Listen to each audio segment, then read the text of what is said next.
بسم الله الرحمن الرحيم. الحمد لله رب العالمين الرحمن الرحيم مالك يوم الدين إياك نعبد وإياك نستعين اهدنا الصراط المستقيم صراط الذين أنعمت عليهم غير المغضوب عليهم ولا الضالين آمين. والصلاة والسلام على رسول الله وعلى آله وصحبه ومن تبعه ونصره ووالاه. ربنا زدنا علما وارزقنا فهما وحكمة. Kita sambung perbincangan berkenaan dengan iman. Iman yang syumul. Iman juga mempunyai sifat syumul. Syumul artinya sempurna dan lengkap. Pada tiap-tiap rukunnya, dengan membenarkan yakni percaya secara ijmal, secara ringkasan, dan tafsirnya yakni huraian. Beriman dengan Allah Subhanahu wa taala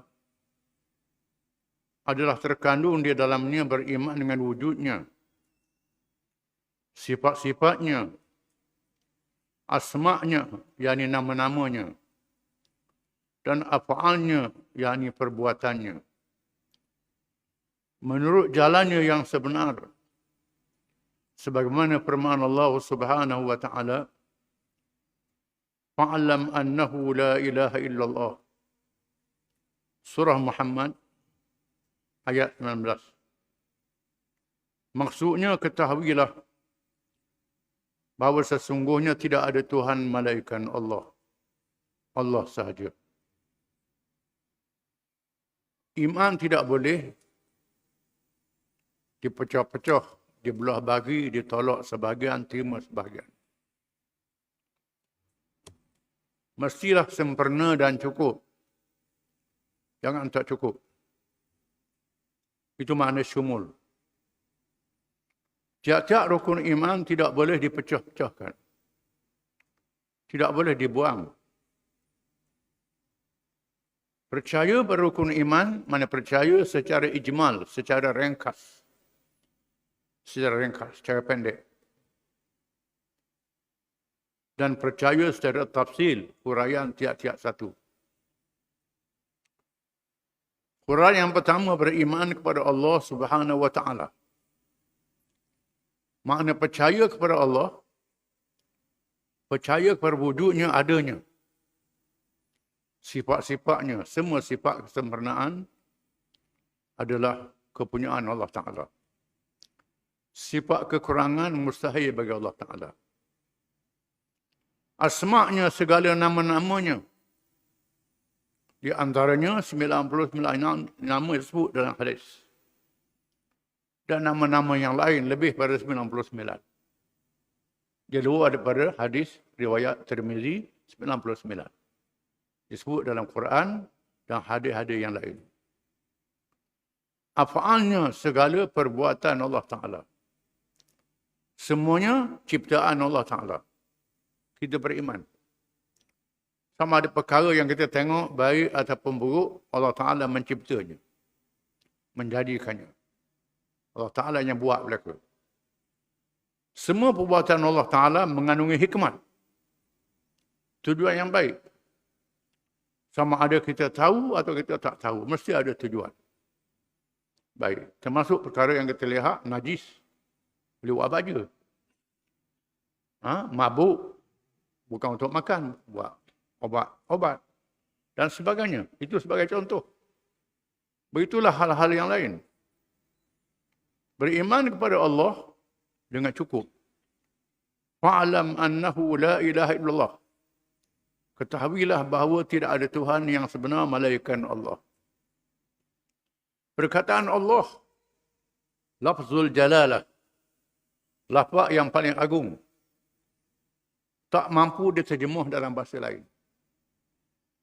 Kalau terjemah perkataan Allah dengan Tuhan, dengan God, dengan Khudaya, bahasa Parsi, apa bahasa pun tidak menepati perkataan Allah. Terjemah tu tak penuh. Perkataan Allah bahasa Arab, bahasa Al-Quran. Asalnya Al-Ilah. Al-Ilah. Dibuang I, direngkahkan jadi Allah.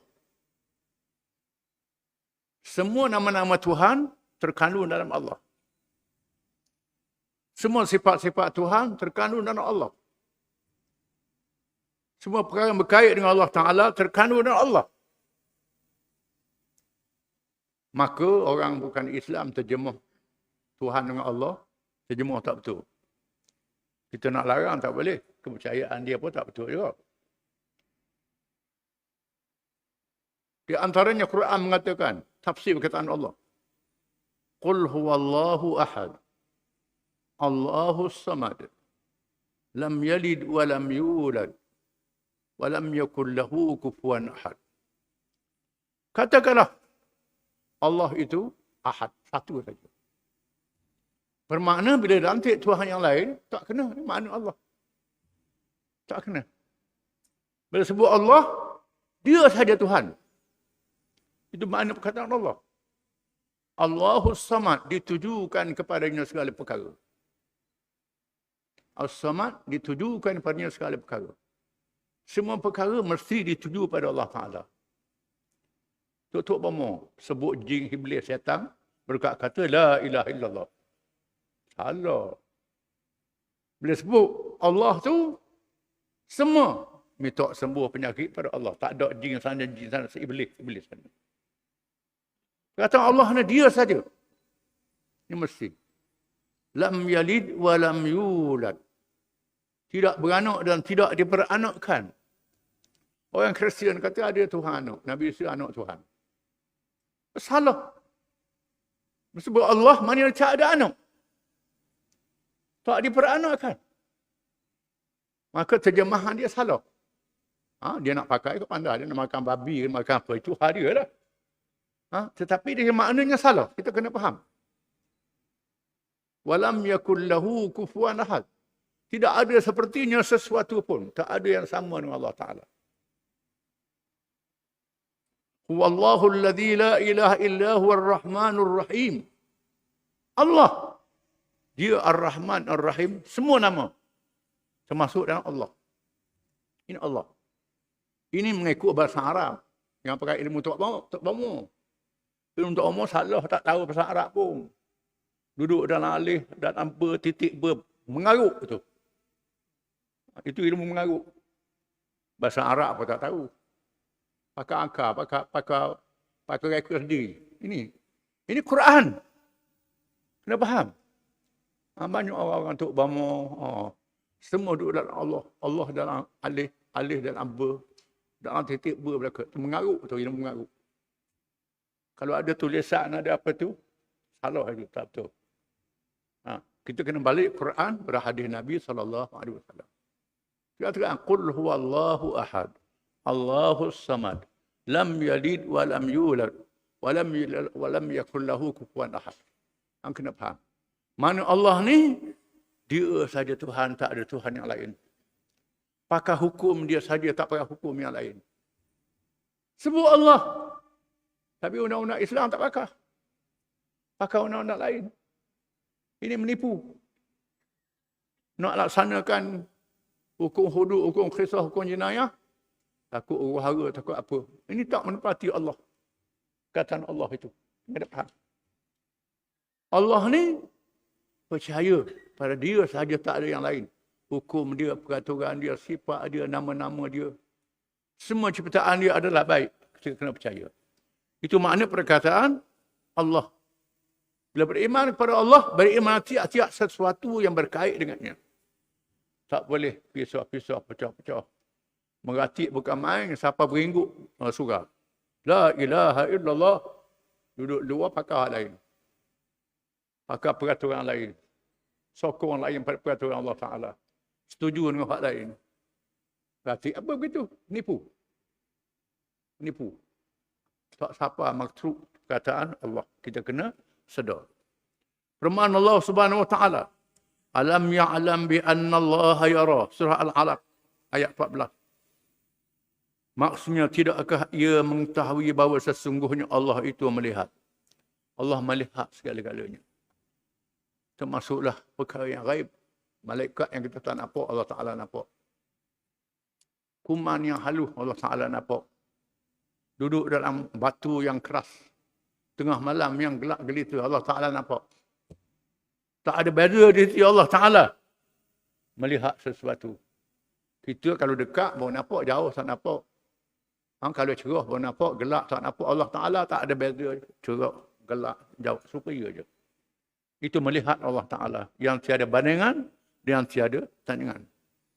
Firman Allah Subhanahu wa taala, "Walillahil asmaul husna fad'uuhu biha wa dharul ladzina yulhiduna fi asma'ihi sayujzauna ma kanu ya'malun." Surah Al-A'raf ayat 180.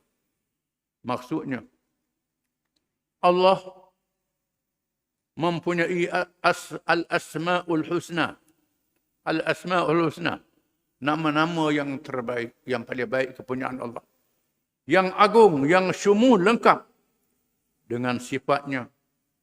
Maka bermohonlah kepadanya, berdoa kepadanya dengan menyebut nama-nama itu. Dan tinggalkanlah orang-orang yang menyimpang dari kebenaran dalam menyebut nama-namanya. Sebut nama Allah dan nama-nama yang lain bila berdoa dengan ikhlas hati. Jangan ikut mereka yang menyimpang. Mereka yang syirik.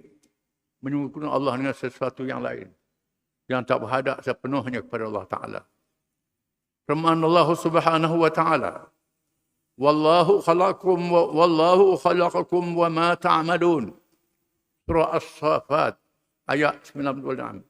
Maksudnya, dan Allah menjadikan kamu dan apa yang kamu kerjakan. Allah yang menjadikan kita. Semua yang kita buat, Allah Ta'ala belah. Allah Ta'ala yang buat belaka. Zahir je kita buat. Allah Ta'ala yang meluruskan jadi ke tak jadi. Kalau sekiranya kita tukang buat, orang negara tak ada ugi hutum belaka. Obat baik belaka. Semuanya sembuh. Menandakan obat ada yang jadi sembuh, tak sembuh. Menega, untung, rugi. Dan macam-macam. Menandakan Allah Ta'ala. Allah Ta'ala belaka. Ramalan cuaca. Hujang. Tiba-tiba tak hujang. Kata hujang. Tak hujang. Hujang. Sekian-sekian berlaku tempat lain.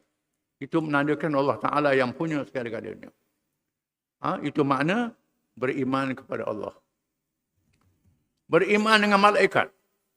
Mengandungi sifat-sifat mereka. Seperti tidak lelaki dan tidak perempuan. Dijadikan daripada nur. Tidak makan dan tidak minum. Tidak ada rahaga kepada Allah. Dan beriman juga dengan malaikat yang disebut nama secara tafsil. Satu-satu. Ataupun tugas-tugas mereka. Mana beriman pada malaikat? Beriman adanya malaikat. Walaupun itu tak nampak. Tak boleh tengok malaikat. Makhluk yang gaib. Kecuali dia bertasyakul. Dia merupakan dirinya. Malaikat ni dia boleh bertasyakul. Boleh menjelma rupa manusia, rupa burung dan macam-macam. Malaikat. Dia ada kemampuan. Allah Ta'ala pada dia. Tapi asal kejadian dia gaib. Mereka tidak lelaki dan tidak perempuan. Lelaki pun tidak, perempuan pun tidak. Tak ada nafsu. Dia bukan lelaki, bukan perempuan. Dan sebab itu bila Nabi Isa pergi berjumpa Siti Maryam, nak beri anak Siti Maryam dengan perintah Allah Ta'ala. Dengan rupa seorang lelaki yang cantik, yang kacau. Ini ujian pada Siti Maryam. Kata macam mana? Aku tak buat kerja jahat. Aku tak kahwin nak beli anak macam mana? Ini perintah Allah Ta'ala. Allah Ta'ala kun fayakun.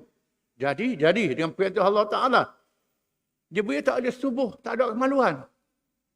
Dia bukan lelaki, bukan perempuan. Dia kena faham. Makhluk yang tak derhaka pada Allah Ta'ala. Dia datang membawa risalah. Perintah Allah. Tuhan nak lahirkan daripada-mu anak yang tak ada bapa. Dengan kun fayakun. Allah Ta'ala jadikan Adam. Tak ada ayah, tak ada mak Adam. Allah Ta'ala jadikan Hawa. Tulang rusuk Nabi Adam, maknya tak ada. Allah Ta'ala jadikan Isa alaihissalam, yang tak ada bapanya. Allah Ta'ala tunjuk kekuasaan dia. Nak menguji keimanan manusia kepada Allah Ta'ala. Rasul yang lantik. Bila Rasul beritahu, Quran beritahu, Isa adalah ciptaan Allah. Kita kena percaya. Jangan kata anak Tuhan, apa Tuhan pula. Ini bertanggah dengan Maha Suci Allah Ta'ala. Dia bersama dengan segala makhluknya. Malaikat, dia beri tugas-tugas. Jibril ada tugas dia bawa wahyu. Mikail ada tugas dia. Israel Malakul Maut ada tugas dia. Macam-macam tugas malaikat. Di antaranya disebut nama-nama dalam Quran. Jibril dan Mikail disebut dalam Quran. Dan nama-nama yang lain terkenal dengan 10 malaikat. Disebut Quran, disebut dalam hadis. Kita kena percaya.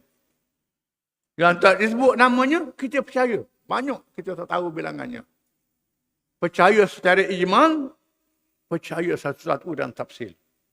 Percaya malaikat ni baik. Orang Yahudi, dia percaya kepada malaikat. Tapi Jibril jahat, dia kata. Kafir orang Yahudi. Kena kata Jibril jahat. Kafir Yahudi. Malaikat ni makhluk yang sangat baik. Padahal dia percaya pada malaikat. Tapi dia tolak Jibril. Jibril bawa bala. Mikail setuju. Pak dia setuju. Tukang bagi rezeki. Pak dia setuju. Itu tak boleh. Percaya pada semua malaikat. Makhluk-makhluk yang mulia. Beriman dengan kitab. Mengandungi semua kitab yang diturunkan. Termasuk Suhuf Ibrahim. Kitab. Risalah-risalah yang diwahyu pada Nabi Ibrahim AS. Taurah pada Nabi Musa. Zabur Nabi Daud. Injil Isa. Injil satu Injil yang bukan 40-40 Injil. Ini ada 4 Injil pula. Asal 40-40 ratus Injil. Reka. Bukan asal. Asal satu Injil saja. Dan Al-Quran. Wajib kita beriman. Dan Al-Quran itu adalah menasahkan kitab-kitab yang terdahulu. Quran membatalkan hukum-hukum. Kitab zaman dulu, kalau ada benda yang bercanggah dengan Quran, kitab zaman dulu, pakai Quran. Kitab zaman dulu telah dinasahkan. Berkait dengan hukum syarak. Ada pun berkait dengan iman, sama. Sama, tak ada beza antara kitab-kitab ini. Beriman kepada Allah, beriman kepada rukun iman, hari akhirat. Kitab-kitab ini sama saja. Cuma bezanya hukum syariat. Ada beza hukum syariat. Dalam perbezaan ini, kena pakai Quran. Quran membatalkan hukum yang terdahulu. Juga beriman dengan segala yang terkandung di dalam Al-Quran. Semuanya ada dalam Quran, kita percaya. Berhubung dengan akidah. Berhubung dengan kepercayaan. Pada Allah, pada yang gaib. Quran beritahu tentang akan datang hari kiamat. Betul. Quran beritahu benda yang lepas dah. Cerita Fir'aun, cerita Namrud, cerita Qarun ada dalam Quran. Ada sejarah bertemu. Gali, berjumpa, hak timur-timur. Betul Quran. Quran mengatakan tentang cakrawala di langit, bulan, bintang, matahari. Hari itu orang tak tahu. Hari ini ada teropong, ada alat tengok matahari, tengok bulan, tengok bintang, peredaran dia. Tepat dengan Quran. Sama. Maka benda yang akan datang, benda yang gaib, hukum-hukum yang Quran beritahu adalah betul dan benar. Kita percaya. Kalau benda yang nyata, Quran beritahu semua benar belaka. Kalau orang buat kajian, bercanggah dengan Quran. Contohnya, Quran kata, wasyamsu tajri limustaqarril laha. Matahari itu bergerak. Di tempat yang Tuhan tetapkan dia. Hari itu ahli-ahli sains kata matahari tak gerak. Matahari tak gerak, ahli sains kata. Tak ada alam. Matahari tak bergerak. Ini ahli palak kata matahari senyap. Tak bergerak. Quran kata tidak. Matahari tajri li mustaqarril laha. Matahari ini beredar bergerak tempat yang Tuhan tetapkan dia. Hari ini ahli sains guna teropong yang lebih halus lagi didapati betul Quran. Bila Quran kata betul, maka benda hari kiamat, benda dosa pahala akan datang, hukum Allah hadir, maka betul semuanya. Kita kena beriman. Tak boleh sebahagian percaya pada dia. Akhlak, perangai. Quran kata ini halal, ini haram, ini baik, ini buruk, kita kena percaya. Jangan Quran kata buruk, kita kata baik. Tak boleh. Tak boleh lawan. Quran kata riba ni haram, riba ni buruk, keji. Orang lain kata baik riba ni. Tak boleh. Penting untuk perniagaan. Itu salah. Itu sudah jadi, tak betul. Bercanggah dengan Quran. Itu hal-hal yang lain. Quran kata berzina haram. Keji, membawa keburukan. Puak-puak bebas kata tidak, berzina. Tak ada apa-apa, suka sama suka. Quran kata tidak, keji, membawa keburukan. Tuhan tunjuk, orang kahwin tak ada penyakit. Tak kahwin ada penyakit. Ini benda yang sangat halus. Yang kita tak tahu. Padahal orang kahwin tak kahwin, tubuh supaya je. Tapi yang kahwin tak ada penyakit, yang tak kahwin jadi penyakit. Ini. Lewat, haram Tuhan kata keji. Kita kena percaya. Benda yang Quran kata keji, keji sungguh. Haram. Kita kena tinggal dalam perkara akhlak. Itulah benar adalah baik, bohong adalah buruk. Kita kena percaya. Kisah cerita dalam Quran. Perkara-perkara yang gaib, yang tak nampak. Jin, malaikat, syurga, neraka dan lain-lain. Termasuk syaitan, iblis. Quran kata iblis tu ada, syaitan tu ada. Kita kena percaya. Kita tak nampak, itu cerita lain. Quran beritahu. Bukan sahaja makhluk yang baik, malaikat, termasuk makhluk yang jahat, jin dengan syaitan. Jin yang jahat, manusia yang jahat, Quran kata ada. Kita kena percaya.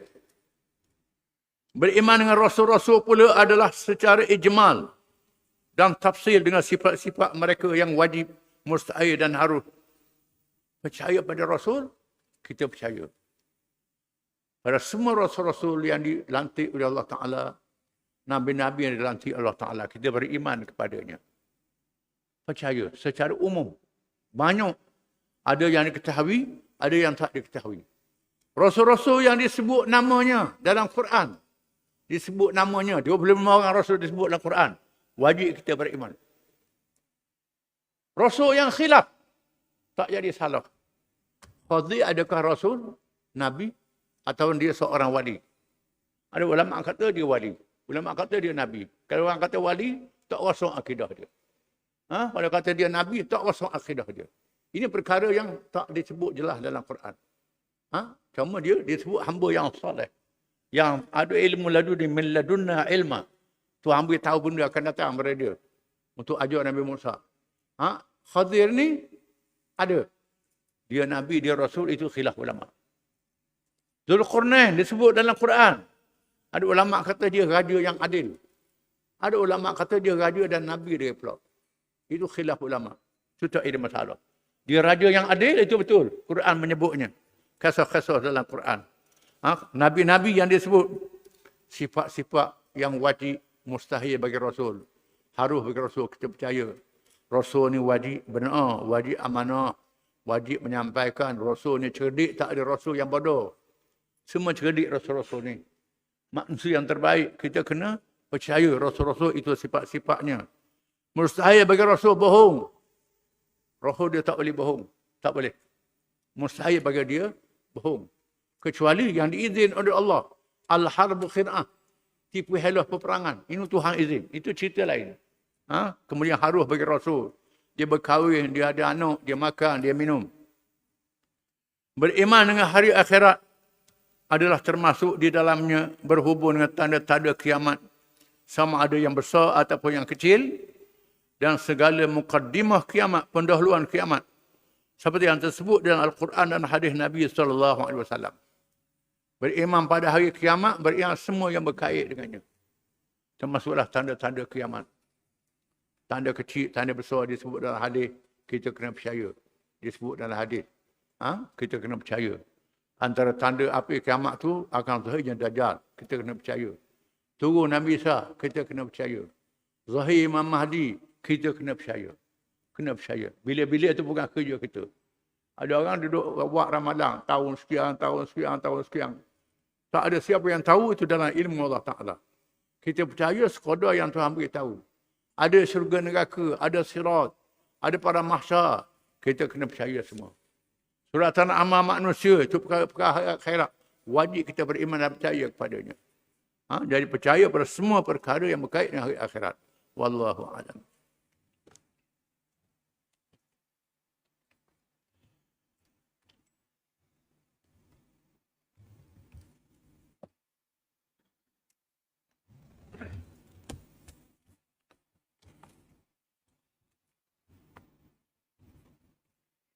Bismillahirrahmanirrahim. Muqaddimah, pendahuluan. Para sahabat radhiyallahu anhum menerima berita kewafatan Rasulullah sallallahu alaihi wasallam dengan penuh rasa sedih dan pilu yang amat. Kerana kecintaan mereka kepada baginda sallallahu alaihi wasallam melebihi kecintaan kepada diri sendiri, ibu bapa dan keluarga yang tersayang. Itulah kemanisan iman yang dikecapi oleh mereka. Kerana kecintaan pada Rasulullah SAW adalah sebahagian daripada iman yang sangat penting. Gambar kalah bila Nabi wafat. Sudah tentulah perasaan sangat sedih pada sahabat-sahabat radhiyallahu anhum. Kerana sahabat-sahabat ni sayang ke Nabi lebih pada diri dia sendiri, pada ibu bapa, pada keluarga dan segala-galanya. Dalam perang Uhud, sahabat-sahabat ni jadikan tubuh mereka benteng. Benteng untuk dipanah kerana mempertahankan Nabi sallallahu alaihi wasallam. Sanggup mati. Jadi sasaran lembing, sasaran panah melindungi Nabi. Dia mati tak apa. Ini sahabat begitu sekali. Semua sahabat begitu. Kalau itulah sifatnya bila Nabi wafat, datulah sangat sedih. Generasi sahabat radhiyallahu anhum membuktikan kecintaan mereka ketika bersama Rasulullah SAW pada waktu susah dan senang, serta dalam keadaan aman dan perang. Sehingga mereka mementingkan keselamatan diri Rasulullah SAW melebihi segala kepentingan diri mereka sendiri. Sebab begitu, kewafatan baginda sallallahu alaihi wasallam diterima dengan pelbagai perilaku yang menggambarkan kesedihan mereka. Seluruh keluarga baginda yakni Ahlul Bait, Ummahatul Mukminin, puteri, para isteri baginda SAW, anak menantu, bapa dan ibu saudara, serta keluarga yang terdekat, menghadapinya dalam keadaan yang sangat sedih. Keluarga yang beriman dengan Nabi, anak dia sendiri, menantu dia sendiri, keluarga dia sendiri, pak saudara, mak saudara yang ada, yang beriman, seperti Abbas dan lain-lain, isteri-isteri dia, antara orang yang paling sedih. Manakala dalam kalangan para sahabat, terdapat mereka yang tidak tahu untuk berbuat apa-apa kerana masih kebingungan dan kesedihan. Golongan munafik pula mengambil kesempatan dengan berperanan menjadi gunting dalam lipatan. Bahkan ada yang terus murtad daripada agama. Kalau sahabat-sahabat sayang ke Nabi, sehingga tak tahu nak buat apa Nabi wafat, sangat sedih, orang munafik pula ambil kesempatan untuk merosakkan masyarakat Islam dari dalam. Meniupkan perasaan melemahkan iman orang Islam. Ada antara mereka yang murtad, keluar daripada agama Islam. Terus memberontak, mengangkat senjata. Murtad, tak Islam lagi, lawan, berperang.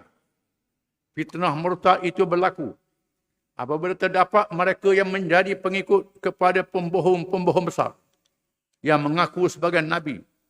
Tindakan itu sekaligus menafikan pengisytiharan Allah Subhanahu Wa Taala bahawa Nabi Muhammad SAW ialah Nabi akhir zaman, penutup segala kerasulan dan kenabian, bahawa tiada lagi Nabi dan Rasul selepasnya. Ada pula munafik ini jadi murtad, sokong Nabi-Nabi bohong, orang mengaku jadi Nabi. Lepas Nabi wafat, ada berlalu orang mengaku jadi Nabi. Mengaku jadi Nabi. Orang bohong tu mengaku jadi Nabi. Amat ilmu sahih, tunjuk benda pelik. Ada orang ikut dia. Orang munafik sokong untuk melemahkan Islam. Padahal Allah Ta'ala sudah istihar khatamun nabiyyin, penutup Nabi-Nabi. Tak ada Nabi dalam sebelah Muhammad. Nabi-nabi zaman dahulu sudah beritahu umat dia akan zahir Nabi akhir zaman, penutup Nabi-Nabi. Disebut dalam Taurah, disebut dalam Injil, disebut dalam kitab Wida agama Hindu dan kitab agama Buddha. Ada Nabi akhir zaman. Tak ada lagi Nabi selepasnya. Dalam kitab agama lain, ada sebut. Dalam begitu, ada orang mengaku jadi Nabi. Ini cabaran yang dihadapi oleh Abu Bakar radhiyallahu anhu yang akan kita baca.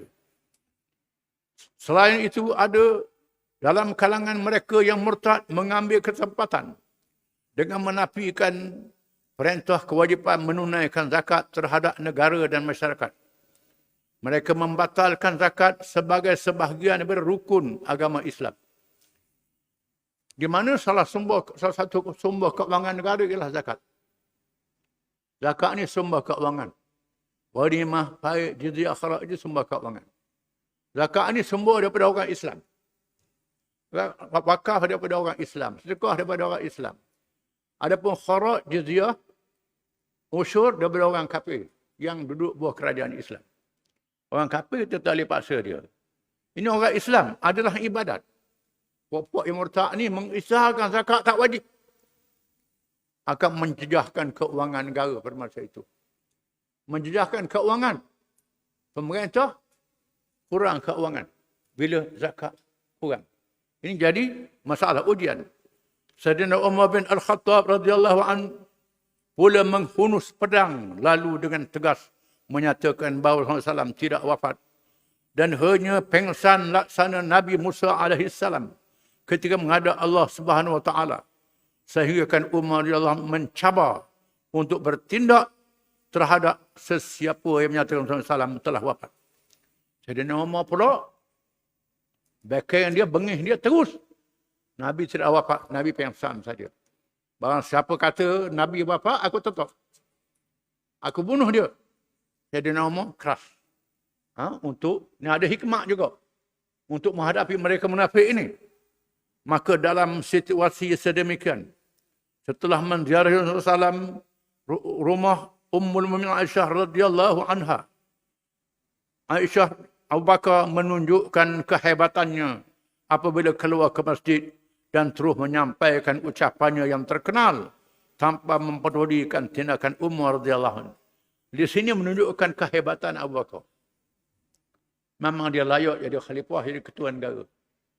Dalam keadaan yang cemah ini, dia bertindak sebagai seorang pemimpin yang agung yang dapat ganti Nabi. Ini kehebatan dia. Dalam keadaan sahabat-sahabat bingung. Tak tahu nak buat apa. Ada orang murtad. Macam-macam. Abu Bakar tampil ke hadapan. Menyampaikan ucapan, menenangkan keadaan. Setelah memuji Allah SWT dengan pujian yang layak baginya, Rasulullah menyampaikan ucapan berikut. Ala man kana ya'budu Muhammadan fa inna Muhammadan qad mat. Wa man kana ya'budu Allah fa inna Allah la yamut. Wa ma Muhammadun ila rasulun qad khalat min qablihi ar-rusul. Afa imma ta'qutilan qalabtum ala aqabikum. Wa man yanqalib ala aqibahi falan yadurra Allah syai'a wa sayajzillahu syakirin. Sesungguhnya sesiapa yang menyembah Muhammad, sebenarnya Muhammad telah mati. Dan sesiapa yang menyembah Allah, ketahuilah sebenarnya Allah itu maha hidup selama-lamanya, tidak sekali-kali mati. Sesungguhnya Abu Bakar menyatakan firman Allah Taala ayat 144 dalam surah Al-Imran. Dan tiadalah Muhammad itu malaikat seorang rasul. Telah berlalu sebelumnya rasul-rasul yang telah mati. Adakah sekiranya dia mati biasa atau terbunuh? Lalu kamu berpusing, pendirian berpaling tadah menjadi murtad? Sesiapa yang berpusing pendirian yang murtad, maka dia tidak akan mendatangkan mudarat sekalipun kepada Allah. Dan Allah tetap mengurniakan ganjaran kepada orang-orang yang bersyukur, yakni di atas nikmat Islam. Menyampaikan firman Allah Ta'ala, wa ma Muhammadun, hingga akhirnya dalam surah Al-Imran. Ucapan ini menjadikan Umar radhiyallahu terduduk dengan kesedihan seolah-olah kali pertama mendengar ayat yang diturunkan. Padahal ayat tersebut telah diturunkan ketika peristiwa Uhud. Ayat ni turun masa perang Uhud. Lama dah. Bila orang kafir menyebarkan berita dalam perang Uhud, Nabi sudah berjaya dibunuh. Menyebabkan sebahagian sahabat lembek dengan Nabi mati. Sebahagian kata kalau Nabi mati, kita mati ikut dia. Maka mereka lawan habis-habisan. Sempena dengan berita kematian ini, Allah turunkan ayat yang dibaca tadi. Adakah Muhammad mati? Menyeleweng? Tidak. Dan mereka yang bertindak terus berjuang dalam perang Uhud. Walaupun diberitakan Nabi sudah wafat. Mereka terus juga. Ini yang betulnya. Termasuklah sahabat-sahabat yang lemah semangat. Balik ke Madinah. Kaum perempuan, sahabiat, muslimat tunggu. Nak tahu begitu. Mengatakan, apa balik ni? Yang lelaki ni beritahu Nabi dah mati. Di mana sahabiat perempuan yang ambil batu kalung kepada lelaki-lelaki yang undur ni. Adakah mulai balik Nabi mati? Ini termasuk sahabiat yang perempuan. Tinggi semangatnya. Ini sebagai satu contoh. Mereka semua bertenang bila dengar ucapan Abu Bakar, balik pada ucapan Abu Bakar tadi, mereka semua bertenang dengan penuh kesabaran dan kesedaran. Serta bersedia menyambung kewajipan untuk menegakkan Islam dengan keimanan dan keyakinan yang sangat kukuh. Semangat balik semula. Balik mempertahankan Islam. Urusan sembahyang jenazah diselesaikan. Masing-masing secara individu tanpa imam. Dimulakan dengan para keluarga Rasulullah SAW. Kemudian diikuti oleh para muhajirin dan ansar. Seterusnya, urusan pengebumian jasad yang mulia disempurnakan di tempat baginda mengakhiri hayatnya, iaitu di bilik Ummul Mukminin Aisyah radhiyallahu anha. Yang kita baca kisahnya dahulu. Sebahagian besar para sahabat radhiyallahu anhum menyertai mesyuarat bagi memilih pengganti Rasulullah. Hanya sebahagian kecil saja ada di kubur untuk urusan jenazah dikebumikan. Sebahagian besarnya pergi ke Saqifah Bani Sa'idah untuk mesyuarat. Tinggal urusan kebumi jenazah kerana mesyuarat nak pilih siapa ganti. Zaman sekarang mengundilah memilih pemimpin. Tugas pengganti, yakni khalifah, akan memimpin umat, negara dan dakwah yang berterusan dalam keadaan negara menghadapi ujian dalaman dan musuh luar yang sedang mengepung dari segenap penjuru. Sangat perlu memilih pemimpin untuk mempertahankan Islam. Sehingga mereka tinggal urusan mengebumikan jenazah. Sudah masing-masing semayang, kebumi jenazah, satu sebahagian saja, kecil saja, tak berapa ramai. Yang ramainya pergi mesyuarat di Saqifah Bani Sa'idah untuk pilih siapa yang memimpin negara, yang memimpin kerajaan untuk menjalankan syariat Allah, untuk mempertahankan Islam. Menunjukkan bahawa urusan memerintah negara lebih penting daripada mengebumikan jasad Nabi SAW. Kita hari ini, tak. Dia buat umrah sunat dulu. Buat haji sunat dulu. Urusan menentukan masa depan negara, tak penting. Super je apa dia merintah pun. Super je kau pandai lah. Ini pahaman apa ni? Ini satu pahaman, satu ajaran yang salah. Politik suku, agama suku. Hak pemerintahan negara, tak ada kena-mengena. Kita boleh semayang dah, berikan Mekah dah, cukup dah. Ini pahaman Kristian, bukan pahaman Islam. Yang akan kita baca. Wallahu a'lam.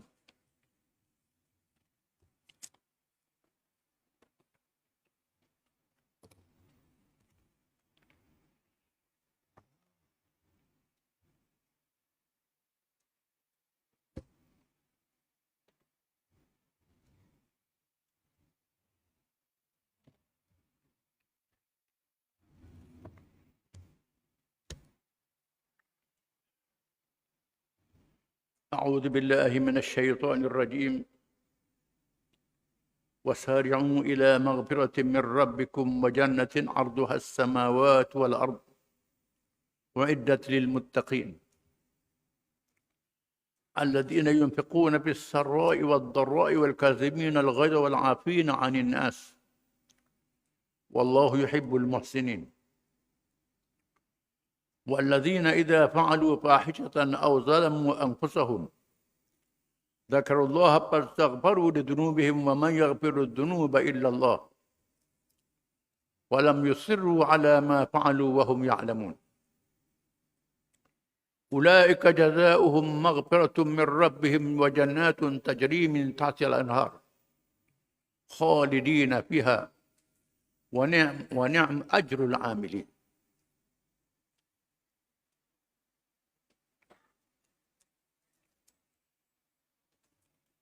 Maksudnya, dan bersegeralah kamu kepada mengerjakan amal-amal yang baik untuk mendapat keampunan dari Tuhan kamu dan mendapat syurga yang bidangnya seluas segala langit dan bumi dan disediakan bagi orang-orang yang bertakwa, iaitu orang-orang yang mendermakan hartanya pada masa senang dan susah, dan orang-orang yang menahan kemarahannya, dan orang-orang yang memaafkan kesalahan orang. Dan ingatlah Allah mengasihi orang-orang yang berbuat perkara-perkara yang baik. Dan juga orang-orang yang apabila melakukan perbuatan keji atau menganiayai diri sendiri, mereka segera ingat kepada Allah, lalu memohon ampun akan dosa mereka. Dan sememangnya tidak ada yang mengampunkan dosa-dosa malaikat Allah. Dan mereka yang juga telah meneruskan, tidak meneruskan perbuatan yang keji yang mereka telah lakukan itu, sedangkan mereka mengetahui akan salahnya dan akibatnya. Orang-orang yang demikian sifatnya, balasannya ialah keampunan dari Tuhan mereka dan syurga-syurga yang mengalir di bawahnya beberapa sungai. Mereka pula kekal di dalamnya. Dan yang demikian itulah sebaik-baik balasan bagi orang-orang yang beramal.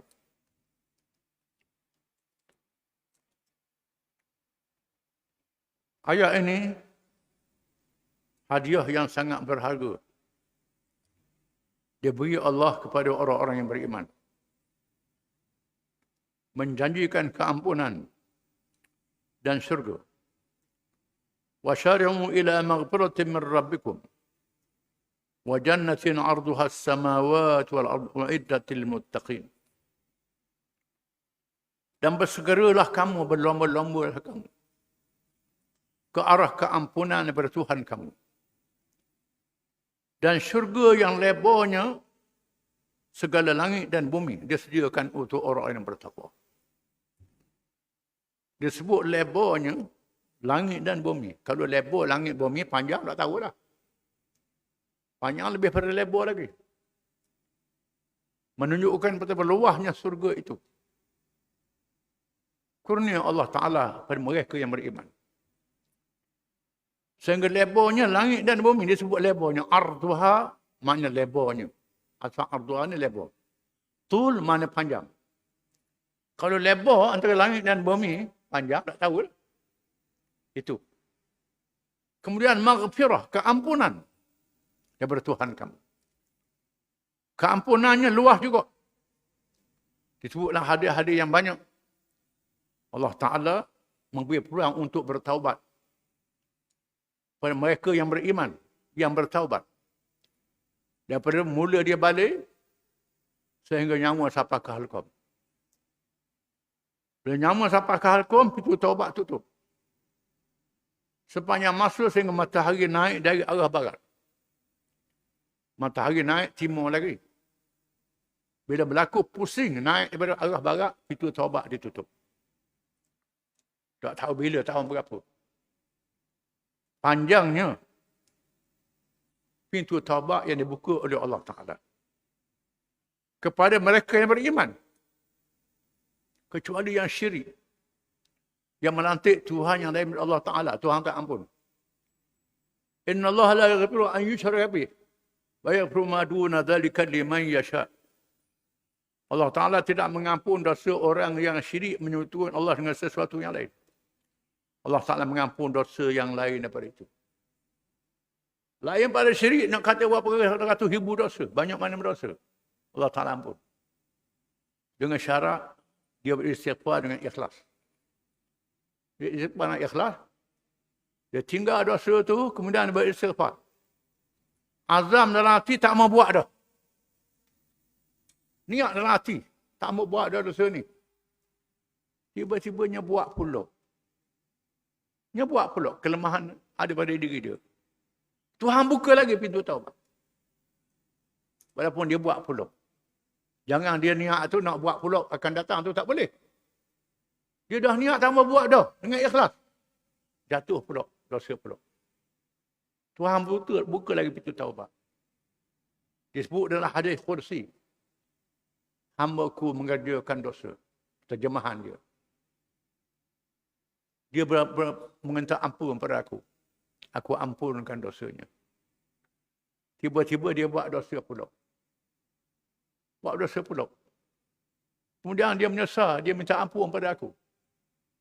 Dia tahu dia ada Tuhan yang mengampunkan dosanya. Aku ampunkan dosanya.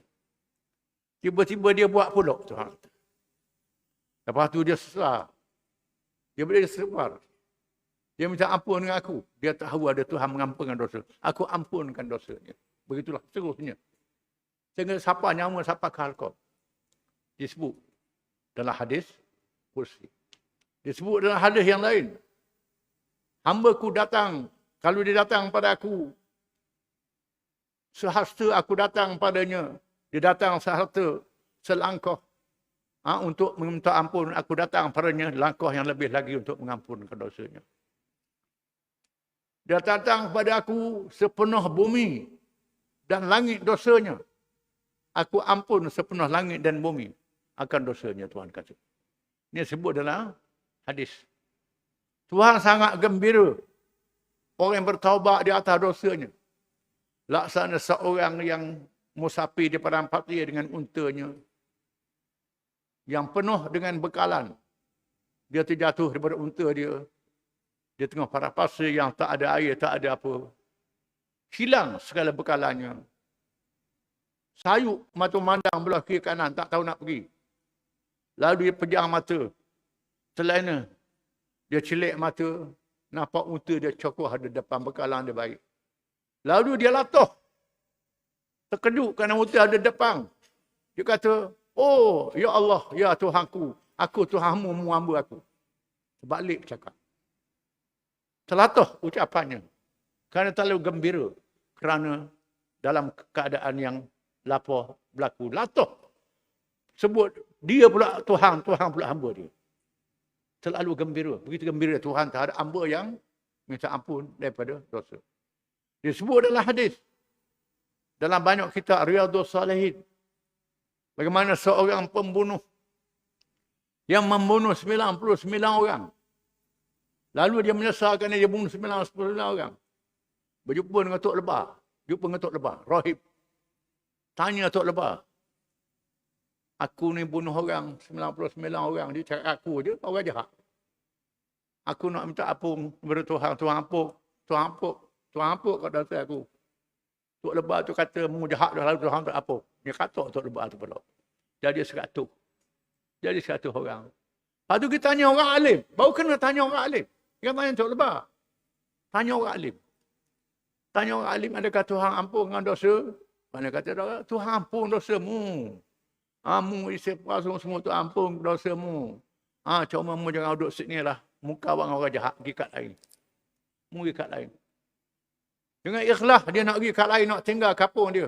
Tak mau jadi jahat dah. Siapa tengah jalan mati. Ini sebut dalam hadis. Turun malaikat rahmat, malaikat azab. Berebut malaikat. Malaikat rahmat nak bawa ke syurga. Malaikat azab nak bawa ke neraka. Balok.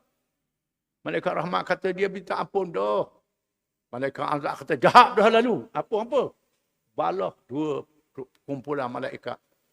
Lalu Tuhan lantik satu malaikat. Ukur. Mana dekat? Ukur-ukur dekat dengan negeri yang dia nak pergi untuk membaiki dirinya. Ada kata sedekah je dekat air penuh. Lalu dibawa ke syurga dengan rahmat Allah Ta'ala. Ini Allah Ta'ala Maha Pengampun. Disebut dalam hadis kursi juga. Ada seorang tu, kawan dia jahat dah lalu. Jahat dah lalu. Dia kata kawan dia mu ahli neraka. Dia kata kawan dia. Dia kata kawan dia mu ahli neraka. Dua-dua ni mati Tuhan panggil. Tuhan panggil.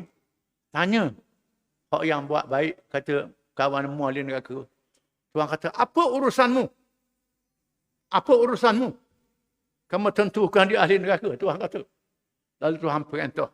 Hak baik tadi bersumak dalam neraka. Hak yang tertimpa buburan syurga. Jangan kita mudah-mudah. Kerana pintu taubat Allah Ta'ala sangat luas. Jangan kita putus asa bila buat dosa. Tidak boleh. Kalau iman kita ada, bertaubat pada Allah Ta'ala. Kerana maghfirah itu sangat luas. U'iddat lil muttaqin, disediakan untuk orang yang bertakwa, yang takut pada Allah Ta'ala. Dia buat dosa satu. Satunya sifat-sifat orang yang bertakwa itu, alladzina yunfiquna fis sarra'i wad dharra. Orang-orang yang membelanjakan hartanya, menyumbangkan hartanya. Fis sarra' pada masa senang, wad dharra' dan pada masa susah.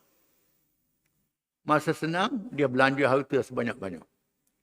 Masa susah dia beri sumbangan sekadar susah dia.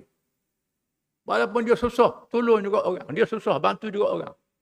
Walaupun RM1, RM2, berapa sen. Sekadar kemampuan dia. Walaupun dengan nasihat yang baik.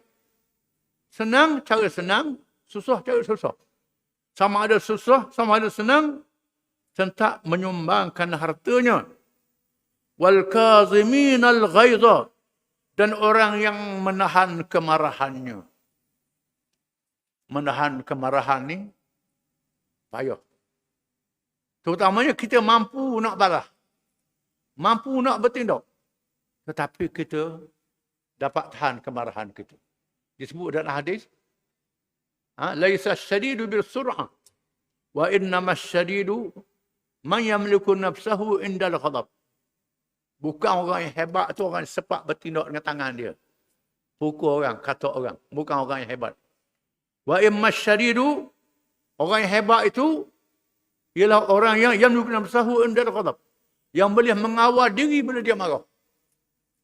Ini orang yang hebat.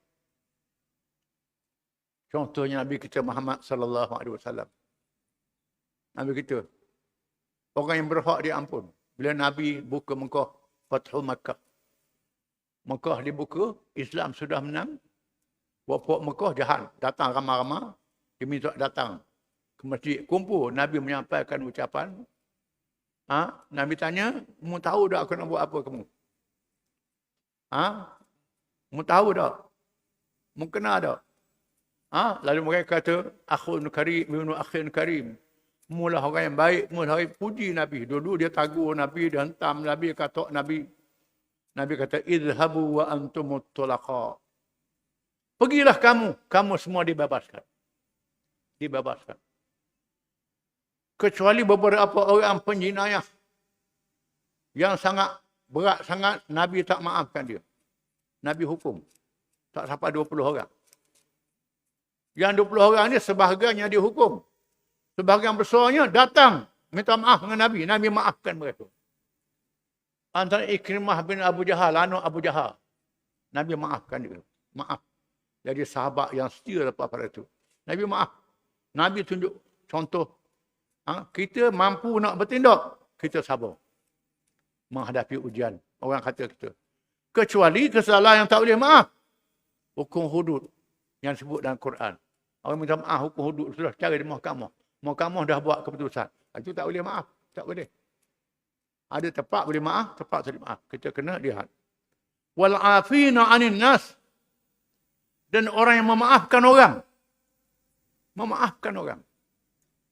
Antaranya hukum qisas. Qisas ni ialah kisah bunuh. Bila bunuh seseorang, hakim buat hukuman jatuh hukum bunuh. Dalam hukum Islam, wali dia boleh mengampunkan. gugurkan hukum bunuh, tukar dengan diat, bayar diat. Dia nak ampun diat, nak ampun juga. Ini sangat besar pahalanya. Orang bunuh ayah dia, bunuh anak beranak dia, dia wali dia ampun. Dia maafkan. Tak apalah, dia maaf. Pahalanya sangat besar.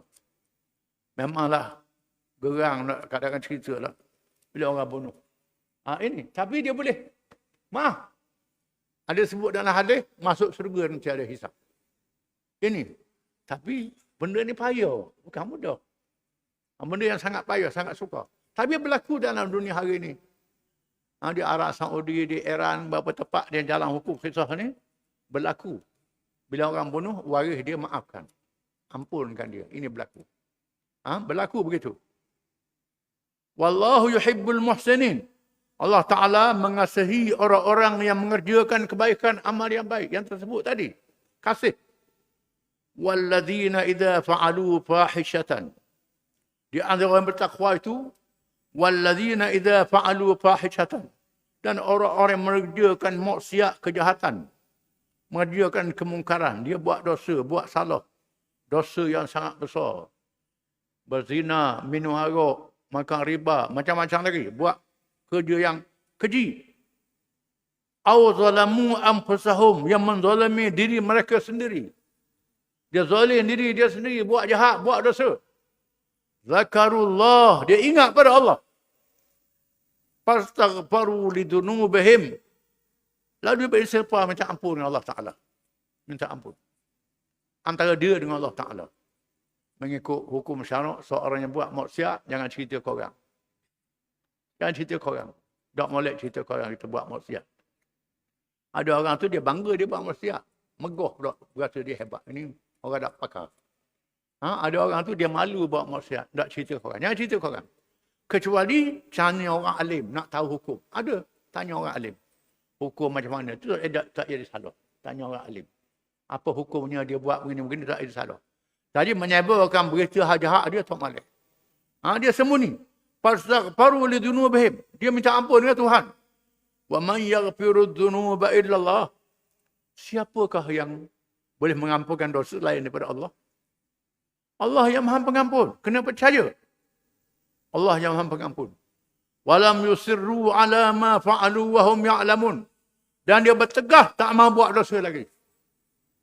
Tak mahu buat apa yang dia buat dulu. Wa hum ya'lamun, dalam keadaan mereka tahu ini dosa. Ini salah. Insaf. Dia tegah tak mahu buat lagi. Semua mereka tadi yang disebut tadi, yang dapat tahan kemarahan, yang belanjakan harta masa senang sudah susah mengampunkan orang, yang bertaubat di atas dosa tadi, ulaika jazaohum, mereka itu balasan mereka ialah maghfiratum min rabbihim, keampunan daripada Tuhan mereka. Tuhan ampunkan dosa-dosa mereka semua. Dengan sebab sedekah, Tuhan ampunkan dosa. Sumbangan, Tuhan ampunkan dosa. Dengan sebab maafkan orang, Tuhan ampunkan dosa. Dengan sebab tahan marah, Tuhan ampunkan dosa. Dengan sebab istighfar, Tuhan ampunkan dosa. Wa jannatun tajri min tahtiha al-anhar. Dan Tuhan beri pada mereka syurga-syurga. Di hari kiamat boleh masuk syurga. Dengan keampunan dosa itu. Syurga yang mengalir di bawahnya sungai-sungai. Khalidina fiha. Mereka kekal di dalamnya. Kekal dalam syurga. Kekal dalam syurga. Disebut dalam hadis, kita sebut acak dah. Hadis ni disebut bagaimana seorang hamba Allah yang dibawa pada suratan aman yang jahat, sayup mata memandang. Panjangnya senara dosa dia ni, sayup mata memandang. Tak ada baik langsung. Sadar dia. Tak nak buat. Tuhan tanya, betul ke membuat dosa ni? Dia kata betul. Ya Tuhanku, saya buat dosa ni. Ke malaikat salah tulis. Takut malaikat aku buatnya hanya kamu. Tidak, ya Tuhanku. Saya buat sungguh dosa ni. Saya buat dosa ni, wahai Tuhanku. Saya buat. Dia mengaku. Tuhan kata, mengingat ada benda yang membuat benda hak baik. Lalu bawa satu surat yang kecil je. Yang tulis La ilaha illallah. Itu aja. La ilaha illallah. Dia percaya pada Tuhan. Tuhan kata, mu ambil ni. Dia timbang dengan amal hak jahatmu tu. Dia kata nak buat apalah. Surat kecil ni. Nak tolong saya macam mana. Dosa saya memandang. Surat kecil Allah ni. Nak timbang macam mana. Tuhan kata, pergi timbang. Timbang. Letak dari Allah tu. Terus. Naik dia punya neraca timbangan itu. Berat dari Allah ni. Jadi ringan dosa dia buat itu. Tuhan kata masuk syurga dia. Ini keampunan Allah. Sangat luas. Kita kena sedar. Tuhan janjikan syurga. Wa ni'ma ajrul amilin. Sebaik-baik ganjaran bagi mereka yang beramal. Beramal dengan iman. Amal yang saleh. Tuhan beri sebaik-baik ganjaran. Wallahu a'lam.